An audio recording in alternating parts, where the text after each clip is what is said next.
So hello everyone, it's me here Nidhi again. So it's just 3 days to go for exam और I am all stressed, I'm depressed, I don't know मुझे क्या करना चाहिए and so I thought मैं कुछ share कर लेती हूँ बिकॉज आई एम लिटरली मेरा दिमाग काम नहीं कर रहा है, मैं कुछ नहीं कर पा रही हूँ.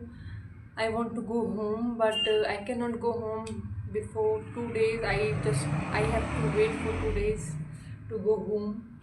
सो या एंड मैं अपने बारे में बताऊँ तो मैं Nidhi Chaudhary and I have done my 12th in 2024 and it's 2026. Yeah it is my second drop unfortunately. But जब मैं ये बोल रही हूँ अनफॉर्चुनेटली, बट मुझे ऐसा नहीं बोलना चाहिए क्योंकि जब मेरा 2025 में रिज़ल्ट आया था नीट का, उसके बाद मैं तो क्लियर थी कि मुझे ड्रॉप नहीं लेना है. मेरी फैमिली को मैंने क्लियर बोल दिया कि I just don't want this thing to continue any more and I just don't want to take drop. मुझे किसी भी कॉलेज में एडमिशन तुम लोग दिला दो. और व्हाट्स द थिंग कि मैंने नीट के अलावा कोई भी फॉर्म फिल ही नहीं किया था. सो मेरे पास कोई ऑप्शन नहीं बचता है तो सिर्फ एक प्राइवेट, जो कि मैं नहीं चाहती थी. एंड पूरा साल भर वेट करने से बढ़िया जो ऑप्शन मेरे परिवार वालों को लगा वो था कि इसको वापस ड्रॉप के लिए बोल दे. और मैं मान गई वापस ड्रॉप के लिए कि ठीक है, अभी गलतियाँ नहीं करेंगे, जो हुई सुधार करेंगे खुद में.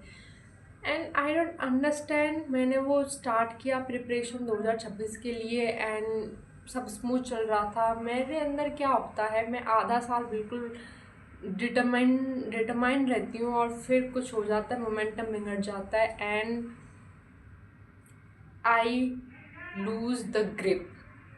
आई start to lose the race.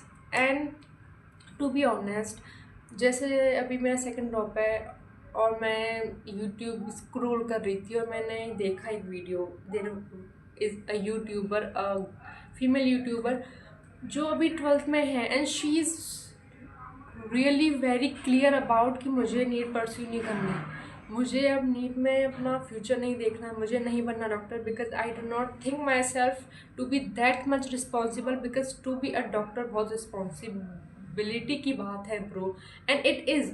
तो मैं ये सोचती हूँ भाई, वो 2 साल छोटी होगी वो लड़की मुझसे. आई बी 20 दिस ईयर और उसमें अभी वो इतनी क्लैरिटी है कि वो अभी इस स्टेज पे डिसाइड कर सकती है कि I don't want to pursue this. But ये मेरे केस में नहीं था. मैं तो बिल्कुल कंफ्यूज थी. मैं तो बिल्कुल, मुझे पता ही नहीं था मेरी ज़िंदगी जा कहाँ रही है, किस. I didn't know. मेरे को बस मेरे परिवार वाले जो कहते मैं कर लेती. और मैं ये मानती हूँ कि मैं इस चीज़ के लिए बहुत ग्रेटफुल भी हूँ और बहुत प्रिविलेज्ड हूँ कि मेरी फैमिली मेरी एजुकेशन पे इतना खर्च कर पा रही है. आई मीन अब इस केस में हम देखो, मैं खुद को भी गलत कहूँगी या फिर मैं पेरेंट्स को भी नहीं कहूँगी क्योंकि उन्होंने तो बस उम्मीदें रखी मुझसे कि ये कर लेगी, ये हो जाएगा, पढ़ने में अच्छी है तो ये नीट निकाल लेगी. पर जब मैं इस रास्ते पे आ गई नीट वाले पे, तो मुझसे नहीं हो रहा है भाई, मैं नहीं निकाल पा रही हूँ. और ये बात मैं अपने पेरेंट्स को भी नहीं कह पा रही हूँ कि नहीं हो रहा है मुझसे. आपकी बेटी जो स्कूल में टॉप करती थी उससे नीट नहीं निकल रहा है. This is and I have realised that this NEET is not for me. और आई कैन से कि I am not for this exam. मैं किसी और फील्ड में बहुत अच्छा कर सकती हूँ. मुझे खुद पे ये कॉन्फिडेंस है, ये बिलीव है कि I can do something better with my life. But जब इस चीज़ में 2-3 साल रह के नहीं हो पा रहा है, मतलब ये चीज़ नहीं बनी है मेरे लिए.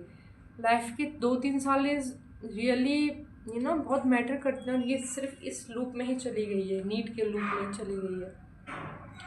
एंड एक तो ये कि मैं ना अपने पेरेंट्स को ब्लेम करूँगी ना खुद को, क्योंकि खुद भी मैं बहुत कंफ्यूज, मुझे खुद पता नहीं चलता था कि ये चीज़ मेरे लिए सही है नहीं है. क्योंकि मेरे पेरेंट्स को मैं दुखी नहीं करना चाहती थी ना बोल के.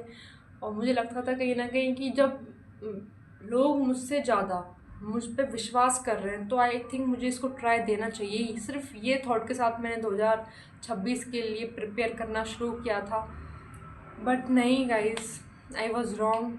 I should not have taken this path, but it's okay.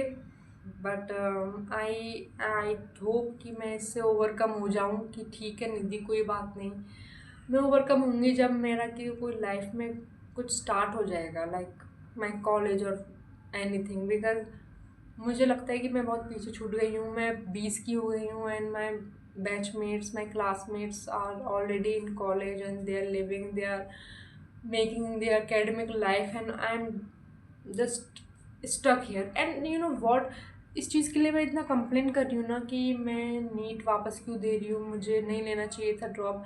But you know what, there are some of my friends जो कि मेरे क्लासमेट्स हैं थे, तो वो मेरे को बहुत ये समझते हैं कि यू कैन डू इट, और आप एटलीस्ट ट्राई तो कर रहे हो। मतलब मैं जिस चीज़ के लिए कंप्लेन कर रही हूँ ना, वो उस चीज़ के लिए मेरे ऊपर प्राउड फील कर रहे हो। तुम आयरन नहीं देख रहे हो। और मेरे रिलेटिव्स में भी कुछ लोग हैं जो मुझ पर मुझसे ज़्यादा भरोसा करते हैं कि this girl can do this, but उनको कैसे समझाऊं कि शायद इस चीज़ में मैं नहीं कर सकती हूँ तुम्हारी उम्मीदों को पूरा। क्या पता कोई दूसरी चीज़ होगी मेरे लिए जिसमें मैं बहुत अच्छा करूँगी, बट मैं इसमें नहीं कर पा रही हूँ। क्योंकि अगर मैं कर पाती ना तो मैं कर लेती, क्योंकि I have potential. I don't hate studying, I don't hate study, I don't hate that academic thing. अब मुझसे नहीं हो पा रहा है, 2-3 साल हो गए, मतलब ये चीज़ मेरे लिए नहीं बनी है गाइस, मुझे जो ऐसा लगता है। And after the exam I have to, face this failure, and I think I will, but I don't know. कभी कभी मुझे लगता है कि where I stand, कुछ where I stand, where I am going. I don't know. I don't understand anything about me, about myself and my life. I'm all lost currently. I'm sorry. Yeah. This is for the day I was so stressed, I was so anxious. I have nobody to talk, that's why I just opened my phone and start to record myself. This is the reason. And one more thing, mm, after NEET, I have 2 exams to attempt. तो मैं उनको attempt करूँगी और देखूँगी क्या होता है मेरी ज़िंदगी में। And yes guys, it is for the day.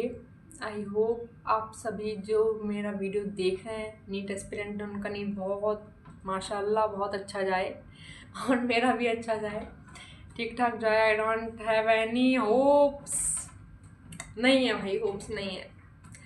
And yeah this is for the day. I don't know, I have so much to share, but I think video बहुत ज़्यादा लंबा हो जाएगा, that is why I am not sharing. मेरे पास अपने coaching institute के बारे में शेयर करने के लिए बहुत कुछ है, मतलब बहुत। एक तो मेरी कोचिंग हर संडे को टेस्ट लगा देती, कितना ब्रेन रोट चीज़ है ये। एवरी संडे तुम टेस्ट देना just after your course started.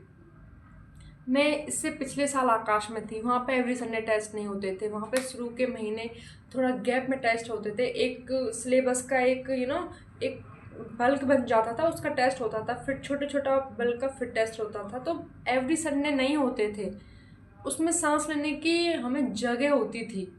But इधर इस कोचिंग में तो सांस लेने की जगह ही नहीं थी। मैं इतना फ्रस्ट्रेट हो गई इस कोचिंग में, बहुत फ्रस्ट्रेट हो गई, बहुत हद से ज़्यादा फ्रस्ट्रेट हो गई मैं इस कोचिंग में। एंड एवरी संडे टेस्ट, मेरा कोर्स स्टार्ट होने के बाद से ही एवरी संडे टेस्ट। मेरा सर इतना दुखता था, मैं इतनी रोती थी कि मुझे नहीं देना है टेस्ट। ये हर संडे को टेस्ट क्यों लगा रही है? सिस्टम किस पागल ने बनाया है इनका? मैं बोलना चाहती थी कि कितना घटिया सिस्टम है तुम्हारा, बहुत घटिया सिस्टम है। बट गाइज, अभी एंड आ चुका है जर्नी का। मैं इसी चीज़ में बहुत खुश हूँ कि finally this thing is going to end, and in end I am never ever going into this trap again, into this brain rot, into this burnout again. But at the end, let's just focus on positive way, like just take your life a little bit lightly, don't do not that much seriously. But I am actually so much, my head is literally is ready to just burst out, explode, but ये नहीं हो रहा है explode, क्योंकि मुझे खुद को संभालना पड़ रहा है। एग्ज़ाम तक मुझे सही सलामत घर जाना है। Yeah guys, it is for the day, it is just my frustration before exam. And ये NTA भी बहुत मजाक कर रहा है हमारे साथ, but it's okay. It is not okay, but still it is okay, because it is all we can do. I know मेरी बातें कोई सेंस नहीं बना रही होंगी, but still what it is. And जिस कोचिंग में मैं इस साल हूँ ना, कसम से मैं तो उसकी इतनी बुराई करने वाली हूँ ना, एक बार ये मेरा ये नीट का ये सीन ख़त्म हो जाए फिर। Thank you for watching guys, bye bye, and stay healthy, yes.